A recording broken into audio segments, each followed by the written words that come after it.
Hello friends, how are you.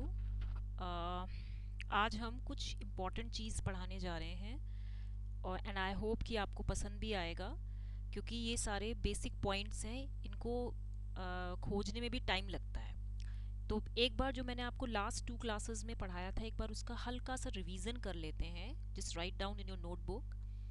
देखिए, propagation delay से related, जैसे propagation delay of CMOS it is greater then that of the propagation delay of DTL.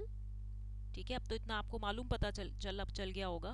Then it is greater, ये decreasing order में, RTL, then it is greater than of TTL, and then it is TPD of ECL. ठीक है, ये order आपको याद होना चाहिए। जैसे सीमॉस का 70 नैनो सेकेंड्स है, डीटीएल का 30 नैनो सेकेंड्स होता है, टीटीएल यहाँ पे आरटीएल का होता है करीबन 12 nano seconds, I think so, या 12 नैनो सेकेंड्स, टीटीएल का 10 नैनो सेकेंड्स एंड ईसीएल का 1 to 2 नैनो सेकेंड्स। ठीक है, तो ये आपने पढ़ लिया, ये रिवीजन है, तो इसको अच्छे से करिएगा। नेक्स्ट है, जैसे आपका फैन आउट है, फैन आउट, तो fan out of RTL it is less than the fan out of DTL, then it is less than the fan out of TTL, and then it is less than the fan out of ECL, and then fan out of CMOS। ये देखिए, मैं revision करवा रही हूँ, बहुत अच्छे से याद कर लीजिएगा। RTL का 5 होता है, DTL का 8 होता है, TTL का 10 to 20 होता है, ECL का 25 होता है, CMOS का 50 होता है, मतलब हाईएस्ट CMOS का है फैन आउट। उसके बाद है जस्ट जैसे मुझे और भी कुछ पॉइंट्स हैं, जैसे पावर डिसिपेशन मुझे बताना है, तो it is measured in terms of milliwatt.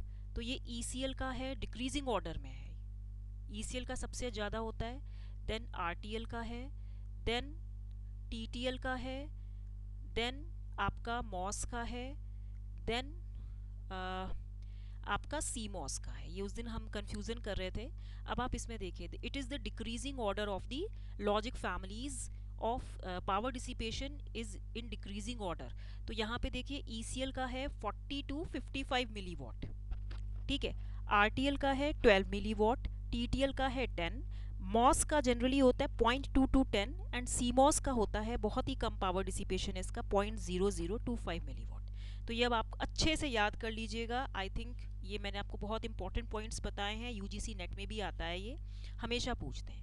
आज मैं आपको थोड़ा सा बेसिक इलेक्ट्रॉनिक्स के बारे में कुछ इंपॉर्टेंट हिंट्स देने आई हूँ, मेरे पर्सनल एक्सपीरियंसेस के ऊपर बेस्ड। तो इसको हम करते हैं। देखिए, पहली बात तो जो एनर्जी बैंड गैप आपको पता होना चाहिए।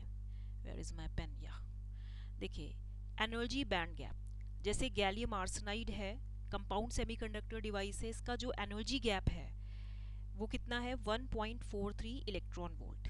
ठीक है, सिमिलरली आपको निकालना है, जैसे गैलियम एल्यूमिनियम आर्सेनाइड है, ये आपको याद करना है, ये some few points you have to remember anyhow. 1.4 to 1.55 electron volt. Indium gallium arsenide है, ये इसका होता है एनर्जी बैंड गैप 0.96 से 1.24 इलेक्ट्रॉन वोल्ट। देखिए, गैलियम आर्सेनाइड का 1.43 ईवी है, GaAlS का 1.4 to 1.55 इलेक्ट्रॉन वोल्ट है, InGaS का 0.96 to 1.24 ईवी है।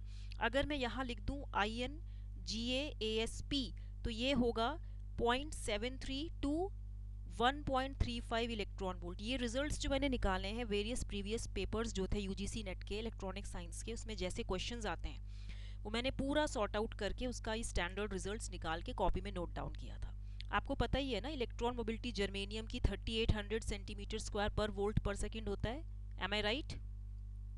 ठीक है, अब हम इसके ऊपर बेस्ड क्वेश्चंस करते हैं। क्वेश्चंस इन द सेंस, जैसे कि आपको निकालना है कि इसका डिक्रीजिंग ऑर्डर है, तो डिक्रीजिंग ऑर्डर आप निकाल ही सकते हैं, easy of InGaAs, okay, InGaAs is less than EG of InGaAsP, okay, then it is less than that of EG gallium arsenide, and then it is less than that of EG uh, gallium aluminium arsenide, okay। the आपने पढ़ा ही होगा ना, the difference of the energy, जैसे ये conduction band है और ये valence band है, तो इन दोनों के बीच का जो डिफरेंस होता है दैट इज योर ईजी ना। The difference between the energies of conduction band and valence band is easy. ठीक है, अब आप खुद ही देख लीजिए INGS का कितना था। मैं मार्कर भी इसीलिए चेंज कर करके लिख रही हूँ सो दैट आपको पढ़ने में इंटरेस्ट आए। मैं कौन सा लूँ marker, let me tell this. देखिए ये है आपका, जैसे ये हो गया पॉइंट, ये तो लाइट है।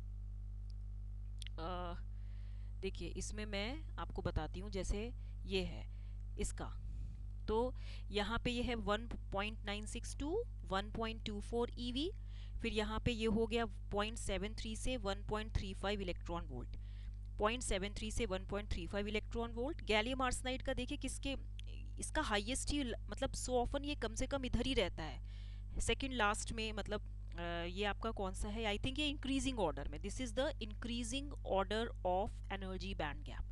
GAS का 1.43 EV होता है एंड GALS का मैंने ऊपर लिखा है 1.42 1.55 EV होता है। अंडरस्टूड। अब हम बात करते हैं इलेक्ट्रॉन मोबिलिटीज की। तो इलेक्ट्रॉन मोबिलिटीज जो हैं, इसका भी इंक्रीजिंग और डिक्रीजिंग ऑर्डर पूछा जाता है, वो याद नहीं रहता। ठीक है, तो इसको आप एक कॉपी में लिख लीजिए। जैसे इलेक्ट्रॉन मोबिलिटी है इंडियम एंटीमोनाइड INSB, इसका ग्रेटर होता है then that of electron mobility of gallium arsenide, then it is greater than that of the electron mobility of indium phosphide, then it is greater than electron mobility of silicon। अब देखिए indium antimonide का क्या है, 77,000 centimetre square पर volt पर second. Gallium arsenide का है 8500, INP का है 5400, सिलिकॉन का है 1500। आप देखिए इंडियम फॉस्फाइड का 5400 है, गैलियम आर्सेनाइड का 8500, तो ये सबसे ज़्यादा इंडियम एंटीमोनाइड का है। ठीक है, अगर मुझे इंक्रीजिंग ऑर्डर में भी, जैसे ये डिपेंड करता है आपको कौन कौन से डिवाइस, कौन कौन से कंपाउंड सेमीकंडक्टर दिया है या एलिमेंटल सेमीकंडक्टर दिया है, तो उसकी मोबिलिटी का वेरिएशन क्या है उस पर डिपेंड करता है। जैसे अभी ये दिया है तो आउट ऑफ दीज ऑप्शंस ये आएगा। अब जैसे आपको कुछ और दे दिया है, जैसे मान लीजिए होल मोबिलिटी अब दे दी, तो ये hole P mu P is for hole mobility, तो indium phosphide it is less than whole mobility of gallium arsenide, it is less than whole mobility of silicon, and it is less than uh, whole mobility of carbon। तो इसका कितना indium phosphide का 200 centimetre square पर volt पर second, इसका है 400, the unit is same, इसका है 450। देखिए कितना अच्छा ऑर्डर है, इंक्रीजिंग ऑर्डर में है ये, INP less than GAS less than silicon, और इसका देखिए ये है 100,000, actually carbon is like diamond, है ना। अच्छा, अब और कौन सा क्वेश्चन था आपका, और भी क्वेश्चन था इसमें, जैसे ये था आपका, मैंने जो देखे थे questions, recombination coefficients, recombination coefficients. You know कि जब whenever the electron falls from the conduction band to valence band directly in case of the compound semiconductor devices, ठीक है, तो वहाँ पे लाइट रिलीज होती है ना in the form of photons, h mu. ठीक है, फोटॉन्स की फॉर्म में होती है। आपने भी पढ़ा है कि when an electron is combined with the hole, जब इलेक्ट्रॉन होल के साथ कंबाइन होता है तो वहाँ पे रिकॉम्बिनेशन, मतलब it just merges with the hole, तो वहाँ पे रिकॉम्बिनेशन हो जाता है ना, दैट मीन्स मर्जिंग हो रही है। तो यहाँ पे रिकॉम्बिनेशन कोफिशिएंट्स जो हैं ये अल्फा के टर्म्स में मेजर होते हैं। अब इसमें आप देखिए alpha of silicon is less than alpha of gallium phosphide, less than alpha of indium arsenide, and less than alpha of gallium arsenide. ये रिकॉम्बिनेशन कोफिशिएंट्स हैं। ये कोफिशिएंट हम आपको ये नेक्स्ट क्लास में बताएंगे, थोड़ा सा भी तो ये बेसिक चीज़ें पढ़ लीजिए।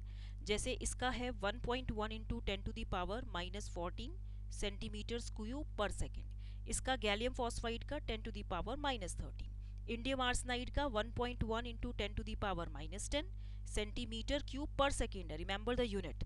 गैलियम आर्सेनाइड का सबसे ज़्यादा है 7.2 इंटू 10⁻⁻10, ये क्वेश्चन आया था इसलिए बता रही हूँ। नेक्स्ट है, जैसे आपका एक वोल्टेज होता है, इसको हम बोलते हैं ना कॉन्टेक्ट, क्या होता है, पिंच ऑफ वोल्टेज ही तो है ये, VO या VP। ठीक है, तो ये होता है QNA W square by twice epsilon S। Na is the acceptor concentration, W is the width of the depletion region, Q is the charge। तो ये कब आएगा, Na is very much less than Nd। तो ये यहाँ पे जो VT है आपका थर्मल वोल्टेज, ये कितना होता है, KT/11600। ठीक है, अब एक चीज़ और है, जैसे थोड़ा थोड़ा सा जो जो पॉइंट्स थे मैंने जो प्रीवियस ये क्वेश्चंस देखे थे वो पॉइंट्स बता रही हूँ। अब जैसे है आपका ये energy band gap of germanium, it is less than energy band gap of silicon, it is less than energy band gap of gallium arsenide, it is less than energy band gap of gallium phosphide. तो germanium का कितना होता है 0.7 EV, silicon का होता है 1.1 EV, इसका होता है 1.43 EV, और इसका होता है गैलियम फॉस्फाइड का 2.2 EV. आपको अलग अलग तरह से याद करना पड़ेगा एट 300 डिग्री केल्विन. याद रखिए एनर्जी बैंड गैप, अब मान लीजिए सिलिकॉन कार्बाइड का दे दिया तो ये होता है 3.3 EV, and energy band gap indium phosphide का जो होता है ये होता है 1.36 EV. ठीक है, तो ये आपको पता होना चाहिए. तो ये मैंने आपको इतना बताने की कोशिश की है, आई होप आपको ये समझ में आएगा.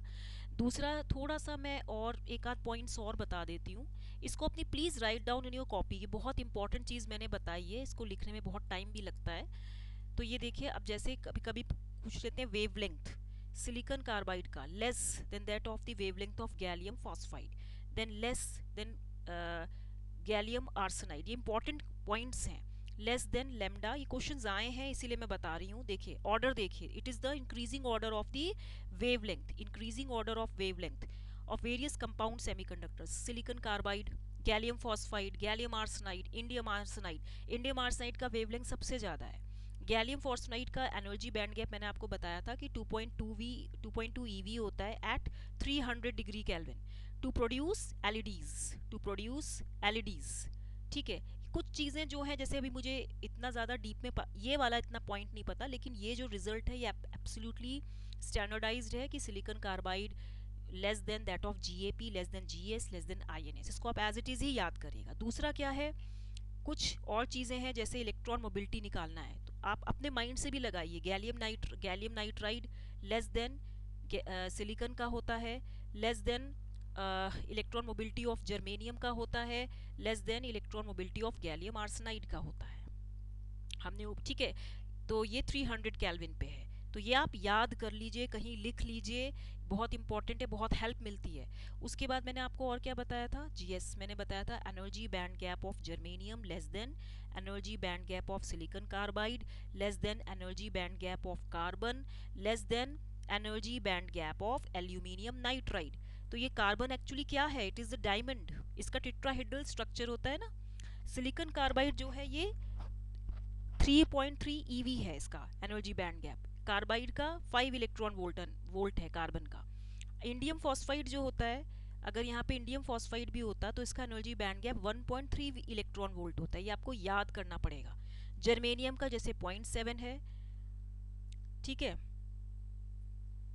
Silicon carbide 3.3 electron volt, carbon का 5 इलेक्ट्रॉन वोल्ट, एल्यूमिनियम नाइट्राइड. बाकी जो मैं आपको नहीं बता पा रही हूँ आप सर्च करिए. इतना तो मैंने आपको काफ़ी बता दिया है. इस तरह के क्वेश्चंस आते हैं. अब जैसे कंडक्टिविटी है, कंडक्टिविटी सी वाटर की सबसे कम होती है as compare to the conductivity of graphite. कुछ चीज़ें आप ऐसी याद कर लीजिए, as compare to the conductivity of bronze, as compare to the conductivity of tungsten. ठीक है, ये क्वेश्चंस आए हैं इसीलिए बता रही हूँ. ठीक है, उसके बाद आप एक चीज़ और याद कर लीजिए, डाइलेक्ट्रिक कांस्टेंट. जैसे रिलेटिव परमिटिविटी है तो एयर की कितनी होती है, फिर अल्कोहल है जैसे, फिर उसके बाद आपके पास ग्लास है, फिर आपके पास है fresh water, you have fresh water. तो एयर की तो 1 ही होती है रिलेटिव परमिटिविटी. अल्कोहल मतलब इथाइल अल्कोहल जैसे हो गया, इथाइल अल्कोहल आपने पढ़ा भी होगा C2H5OH, तो ये 25 है. ग्लास की है 4 to 7 और फ्रेश वाटर की है 80. तो आप खुद ही देख लीजिए, अगर मुझे इसको इंक्रीजिंग ऑर्डर में लिखना हो तो क्या होगा, एयर की, फिर लेस देन ग्लास की, फिर लेस देन अल्कोहल की, जो भी एथाइल अल्कोहल यही होता है ना, फिर लेस देन फ्रेश वाटर की. ठीक है, तो ये इस ऑर्डर में आएगा. समझ में आया? ओके, तो ये इंपॉर्टेंट चीज़ें थी जो मैंने बताई हैं. आई होप ये आपको समझ में आया होगा. Help me to reach out 1000 subscribers now. मैं आपसे सिंसियरली रिक्वेस्ट कर रही हूँ. ठीक है, क्योंकि मेरे पास बहुत मैटर है पढ़ाने को. आप लोग भी कोऑपरेट कीजिए. और आवाज़ का कोई इशू अब तो नहीं हो रहा है, मुझे प्लीज़ कमेंट सेक्शन में ज़रूर लिखिएगा. Okay, till then, good bye.